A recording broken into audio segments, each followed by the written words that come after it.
Welcome to This Explainer. Today, we're unpacking what is honestly the ultimate pop culture detective story. We're going to step back in time, think vinyl records, counterculture obsession, and just this absolutely unprecedented global fame to look at a theory that gripped millions. So get ready, because we're unraveling a mystery packed with hidden messages, cryptic album covers, and a story that literally turned ordinary music fans into obsessive investigators. Okay, let's dive into this. Picture the year 1969, right? The Beatles are at the absolute height of their global dominance. But bubbling just under the surface of all that massive success, a really strange and honestly deeply unsettling rumor began spreading like wildfire across U.S. radio stations and college campuses. The whole premise of this conspiracy was as shocking as it was simple. People actually started asking, did the most famous band in the world cover up a tragic, fatal accident involving one of their own? Section 1. Legend of a Fallen Beatle. The Hook. To really wrap our heads around this, we gotta look at the timeline. According to the legend, the tragedy didn't actually happen in 1969. It supposedly happened 3 years earlier.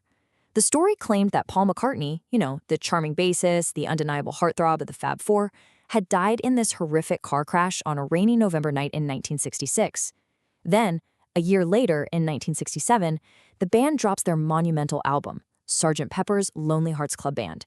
And finally, by 1969, the gap between that supposed crash and the band's ongoing success just ruptures into outright hysteria.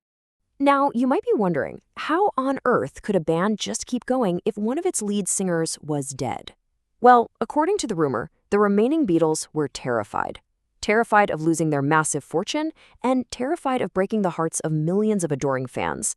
So, the conspiracy goes, they took drastic measures. They supposedly held a top-secret look-alike competition to find a replacement. Because, apparently finding a musical genius who looks exactly like Paul McCartney is just something you can knock out over a weekend. This imposter, a guy named William Campbell, supposedly stepped right into Paul's shoes, took over his life, and the band just played on. Section 2. Clues in plain sight. The evidence. The thing is, fans didn't just passively listen to this rumor. No way. They believed the Beatles were actively hiding the truth in plain sight, just scattering clues all over their albums. It all kicked off with that 1967 masterpiece, Sgt. Pepper's Lonely Hearts Club Band. Conspiracy theorists totally zeroed in on the album cover. They claimed it wasn't just a gathering of historical figures, but a literal funeral scene.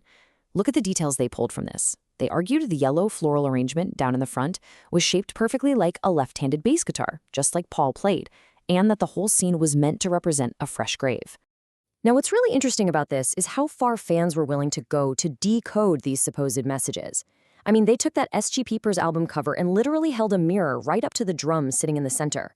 When the words Lonely Hearts reflected in that mirror, fans claimed it formed this cryptic, kind of unhinged message reading, 111 he die. They interpreted this bizarre jumble of numbers and letters as a specific date, or like a definitive hidden confirmation of Paul's passing. And that frantic search for evidence absolutely didn't stop there. Take a look at these famous anomalies from the Abbey Road cover. Do you see the patterns the fans were seeing? First off, they pointed out that Paul is the only Beatle walking out of step with the others. Second, he's totally barefoot, which theorists argued meant he was the corpse in this supposed funeral procession. And the absolute icing on the cake? In the background, there's a Volkswagen Beetle parked on the street. Its license plate reads 28IF. Fans immediately jumped on this, claiming it was a blatant reference to the fact that Paul would have been 28 years old if he had still been alive. Section 3. The Backmasking Phenomenon. Hearing voices. To really grasp this phase of the hoax, we need to define backmasking.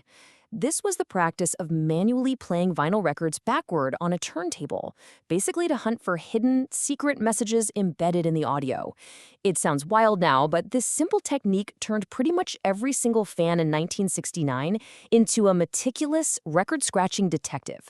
They were literally listening to their favorite songs in reverse, trying to uncover the dark truths the band was supposedly too afraid to just say out loud. And you know what? They found things that absolutely terrified them. Probably the most famous and genuinely creepy aspect of the whole hoax was found in the deeply psychedelic song Revolution 9. Listeners were completely convinced that when you played that specific track in reverse, a hidden voice very clearly chanted the phrase, "Turn me on, dead man." This obsession with hidden messages effectively transformed the entire Beatles discography into one massive interactive puzzle for the public. Now, it didn't really matter that these reversed sounds were usually just random noise or, simply the weird result of the band's highly creative audio editing. The whole theory was being fueled by this deeply ingrained human desire to find patterns where absolutely none existed. The fans wanted a mystery, and, well, their brains gave them one. Section 4. Reality behind the myth. The twist. So, the crucial point is, what was actually going on behind all this hysteria? When we compare the hoax claims to the reality, the contrast is just completely staggering. On one hand, you've got this sprawling, epic narrative of a fatal crash and a shadowy imposter. And on the other hand, you have the reality. It was a college prank. Yep, there was no crash, no lookalike. The whole thing was fueled by sheer boredom, the counterculture's absolute obsession with hidden meanings, and of course, the overwhelming, unprecedented fame of the Beatles themselves. Initially, the band just kind of laughed the whole thing off. But as the hysteria reached an absolute fever pitch, Paul McCartney, who, let's be clear, was very much alive, became increasingly annoyed by these persistent rumors. He finally stepped forward to address the absurdity of it all in a 1969 interview, delivering what is honestly a rather exasperated mic drop of a quote. "I am alive and well and concerned about the upset of the fans." And this brilliantly illustrates how easily ordinary details can get totally warped by a conspiracy theory. All those clues that fans had spent months painstakingly analyzing, they were nothing more than pure coincidences, misunderstandings of the creative process, or just simple artistic choices. That famous 28IF license plate? It was literally just a random number on a random car chosen for the photo shoot. And Paul walking barefoot on the Abbey Road cover? That was just a stylistic choice suggested by the photographer. Really, there was no deep, dark secret. Section 5. Why we still believe. The motive. So, why does the Paul is dead theory still hold so much cultural power today? Well, it remains an incredibly fascinating case study in how folklore functions in our modern world. Ultimately, it's a testament to the sheer, overwhelming power of fandom. Think about it.